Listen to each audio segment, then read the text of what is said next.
Hey everybody, welcome to KEXP. I'm Darek Mazzone. You can find my show called Wopop every Tuesday from 7 to 10 p.m. online anytime you want it at kexp.org. I've been at the radio station for a long time. We've had up-and-coming bands, we've had legacies, we've had some pretty phenomenal performers. And I'm really stoked right now because once in a while we get some living legends. And this is this band right now. They're known as Trois. We're talking about Skerik on saxophone. We're talking about Stanton on drums. We're talking about Charlie Hunter on guitar. And it's an honor and a pleasure to have them here at KEXP. Enjoy.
Garage à Trois on KEXP. That was awesome. Okay, bunch of questions I need to ask you guys. So I'll start with anybody here. When you guys are looking at each other and you're playing and you're improvising, what exactly is the communication that's going on between you all? Like, how are you connecting? I've always found this to be amazing with musicians that have played together for a long time and musicians that kind of know what they're doing on a different level than just like playing three chords. What are you trying to say to each other? Well, just smoke some weed, Darek. Chill out, man. Just enjoy the music, man. I'm too old to just do that right now. I really want to know because it's just like you're looking at each other. So it's like Stanton's got you covered. Go ahead. Are they trying to say? Well, for me at this point, when I look at Charlie, and we just start laughing, and it's like, this is fun, right? It's like, this is so easy and fun playing with each other after we've played with each other for a while, and we're coming from similar tastes in music, similar appreciations of similar things, and so when we get together, it feels great. We're just having a good time and just kind of sharing in that joy of the moment. That's usually, I'm trying not to think. I'm trying to just feel. And I'm also trying to lock in with Charlie and just like make that connection so that we're locked and having fun and just, kind of enjoying the moment. When do you know you're locked in? When my right foot feels like it's married to his bass. Okay. And Charlie has an amazing sense of time, so I want to gel with what he's laying down, and I try to make sure that this right foot is locked in with him and in the low end of his instrument, which is important. That's the foundation of what we're doing. If those two things aren't grounded together, then we're off to a bad start. So I make sure that we're locked in with that. Okay. And a lot of times, just, we all play with so many different people. And a lot of times that eye contact is more about, it's just the very tip of the iceberg of what's going on in the music, because at any moment there's a choice that can be made. And if Stanton makes a specific choice, he's also telegraphing that to me musically. And a lot of times if we're connected, or Skerik, we're connected, it's just the tip of the iceberg. It's the tip of that kind of, that telegraphing of whatever the idea might be, Okay. Okay. And also it's about, too. It's just about vocabulary, language. Everyone you play with, you're going to share a lot of vocabulary. And sometimes, if you've been playing with people for, like we have for 25 years or so, there's a lot of shared vocabulary. And, so you kind of know what the language is, and you're just communicating in that kind of way. Okay. Okay, so go. Oh, there's some practical stuff too. I look at Charlie's eyebrows for cues. So eyebrow, buddy. If they go up a certain height, then I know it's time to shut up or the next section. So there's very practical, mundane, pedestrian explanations for eye contact as well. I've always been fascinated. I've been wanting to have you guys here for a long time, but I've always been fascinated about this the concept of conversation between musicians, which leads me to my next question. There's a local artist who's had a movie just made about him. He's the most successful instrumentalist in the history of recorded music. His name is Kenneth Bruce Gorelik, and there was a movie just came out about him. Specifically, there was a point where they were talking about the conversation that jazz musicians specifically have had with other musicians in the past. It's like an ongoing, could say it started with King Oliver and is working way up.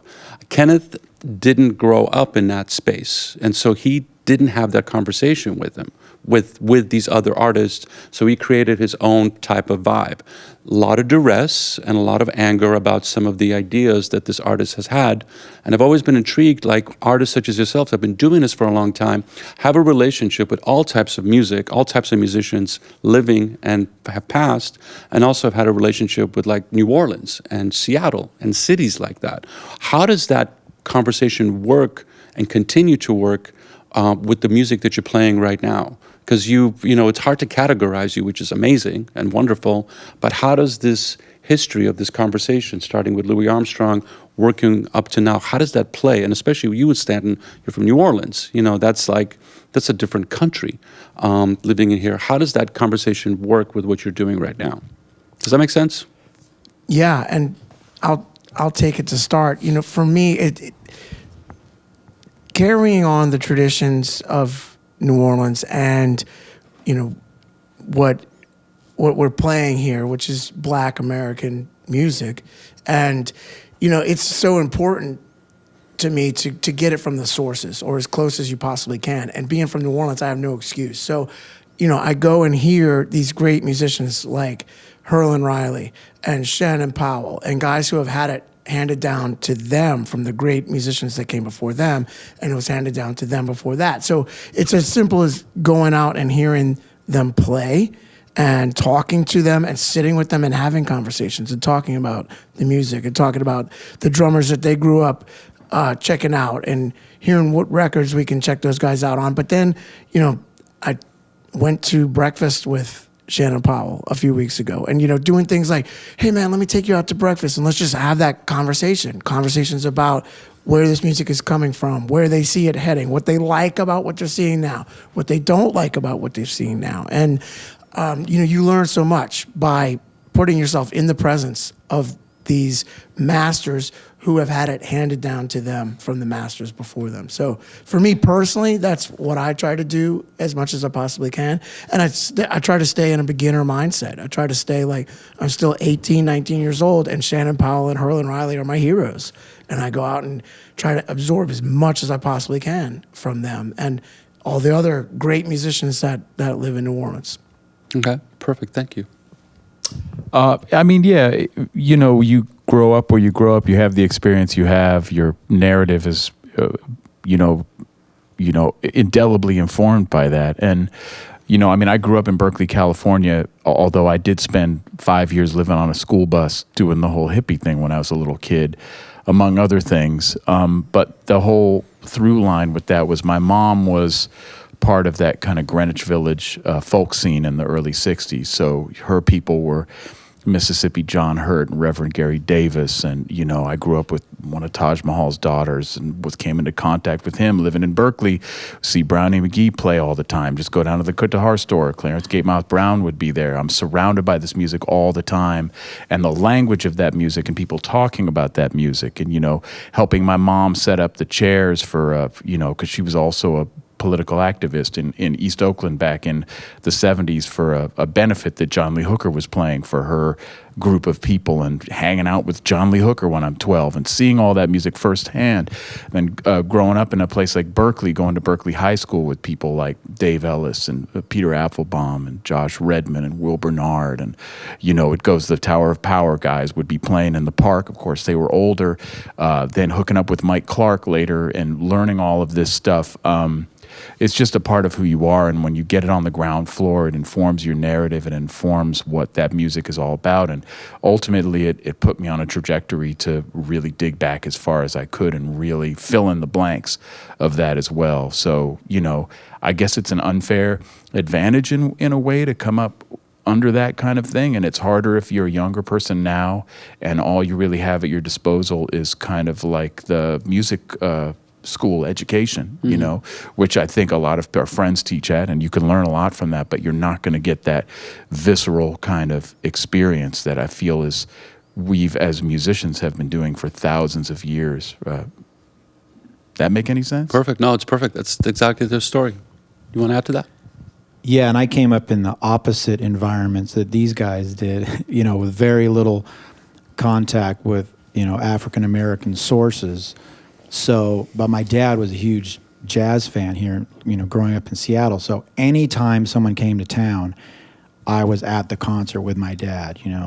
All the big bands, a lot of big bands used to tour back then in the 70s.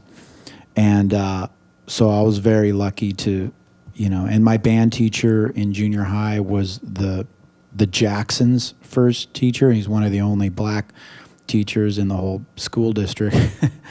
So, and my dad was good friends with him, and so you kind of get it where you can, and you gravitate to it or you don't. And then I was lucky in my 20s to meet Leif Todesek from Freestyle Candela. And so we learned a lot about Afro-Cuban music from him in Seattle, and specifically soukous. So a lot of 6/8, music. And it's just, that took me to London and playing with all kinds of amazing people, and mostly Mose Fan and Somo Somo and stuff like that. So you just stumbling, coming from Seattle, just this outpost, like Charlie called it once.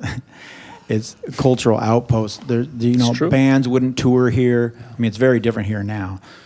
And it was just really culturally just barren wasteland, So, I would just, there was always 2-week-old Village Voices at the magazine stand. I don't know why it took so long for them to get here, but and I would just go and stare at them and just see all the concert listings in the back. Wow, look who's playing here.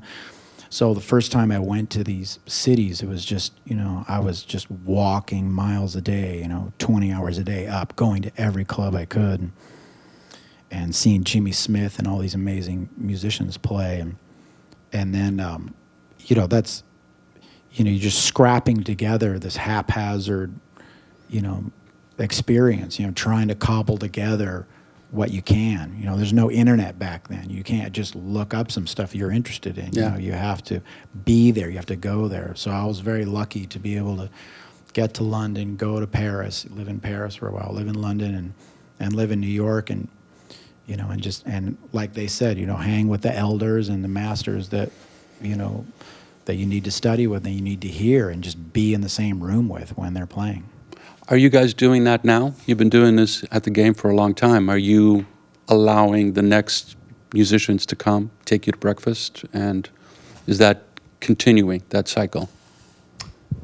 Yeah, I mean, I don't think of myself that way, but I feel like you're part of this continuum, and when it gets to a certain point, you have to give all of the information you have, good, bad, ugly, whatever it is, you have to give it to people who want it, the younger generation. And I live in Greensboro, North Carolina, after living in the Bay Area and then 25 years in New York area, and it allows me. It's not a very expensive place, so it affords me time to share whatever I can with the younger people there, and it's really gratifying.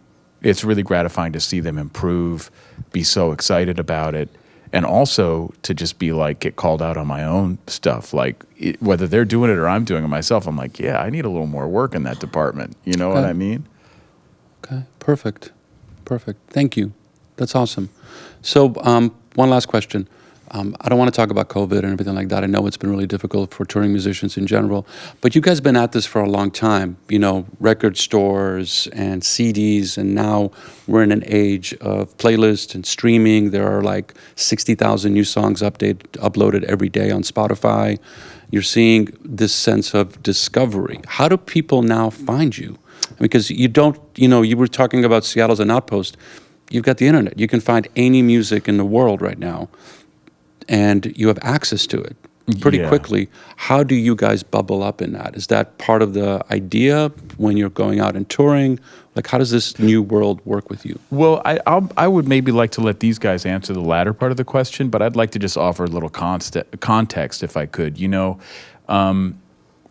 live in this world, those of us that are lucky enough to live in a, wealthy, technologified country, for better and for worse, and we take a lot of these things for granted. And we also tend to think about music as something that during the 1970s, era of unparalleled prosperity was how things always were and always would be. But if you start to think about music in terms of going 100 years back, going 1,000 years back, going 3,000 years back, what did that mean? And people like us, we're just these tiny little infinitesimal links on this much larger chain. And so we're not ultimately that far removed from someone in a village in the Kalahari Desert who was the guy who played bones or whatever instrument that was at his disposal and had that narrative going at that time. We're not that far removed from, the whole, let's say, someone in the Punjab in like the 12th century. We're not that far removed from troubadour. We're not that far removed from court musicians. I mean, it's basically this human narrative that has just been passed on in one way, shape, or form, and jumps an ocean. It does all these things. It hybridizes. It comes into contact with other cultures, and it is changed, and all of these things. And then the musician's place within the society has changed, and this is just yet another ripple in that. So instead of having, like having to take a bus 5 miles to find the guy who knows how to play, a B13 chord, you can see all of that on YouTube or wherever it is, but it loses the vast majority of its torque or its impact because it becomes so commonplace. And there's so many people just making music, so to speak. But, for me, for people like us, I feel like we always have an ability to hear whatever that deeper thing that can have a connection, or at least thinks about the connection of 1,000 years ago, 100 years ago, where we sit on that. Be in awe of that. Be really humble and really grateful that you even get the ability to wake up every day and get to come to an amazing place like this and play music, get to practice every day, even get to have the hard times where you have a rough couple years. Be grateful for that stuff, because thousands of years of people put you there. And I'll let one of you guys answer the current, the implications for where we're at the moment. Perfect. Thank you. Well, these guys are the social media masters, I kind of try and, watch and learn and to emulate a little bit. Is that kind of, is that It's not part so of much your social question? media, it's just... I'm in terms of interacting, how you get your music out, right? Yeah. It just seems like the overwhelming method right now of reaching people, So it's not even the music, it's the presence. Because in the past, you would go to a record store and you would, this is interesting, somebody would tell you, check this out, and you would buy it. Now you have access to a record store, it goes up to Saturn. Like every single release just is available to everybody. Yeah, so if people are on the internet, like what's their majority time spent on the internet is social media, and then taking the little tributaries from there, right? So it's like, Charlie's been prolific in creating IG videos, just giving it away, giving all this music away to create awareness of what he's doing over the pandemic. It was amazing, watching that, and, gave a lot of people inspiration. Like, if I can interject, I just see that as, I was a street musician in Europe for 4 years. I just see that as being a street musician, except I'm not getting money in my little guitar case. I'm getting, like, eventually, hopefully someone comes to the gig. Yeah. Maybe someone streams something and enough people stream it that there's income, and, it works that way. Okay. It's the same thing. It's just a different decade. Okay. Perfect. From my perspective, it's important as an artist to show up. So you have to, as Charlie just said, he was a street musician. He showed up on the street. Now he's showing up on social media a lot, right? And then for years we've showed up at clubs. So the mediums, I think, change over time. Like when we started out, it was important to show up in a market, show up in Seattle, 3 months later, show up in Seattle again. 3 months later, show up in Seattle again. That's how we built our audience back then. Now, social media as a tool, it's a tool to help you show up to people, and if people dig it and you connect with them and it moves them in some way, then hopefully they'll be interested in what you do. But the first step is to actually show up in one way or another. And social media can be a great tool to reach a larger audience in other countries, in other places that you may not be able to physically show up. But I think that the most important thing is to put yourself out there, and then figure out how to monetize it. Perfect. Thank you. Awesome. Thank you. This is great. Sorry I went deep, but I've been a fan. It's good. Thanks, man. To go a little more. Garage à Trois on KEXP, where music matters. Discover new music at kexp.org.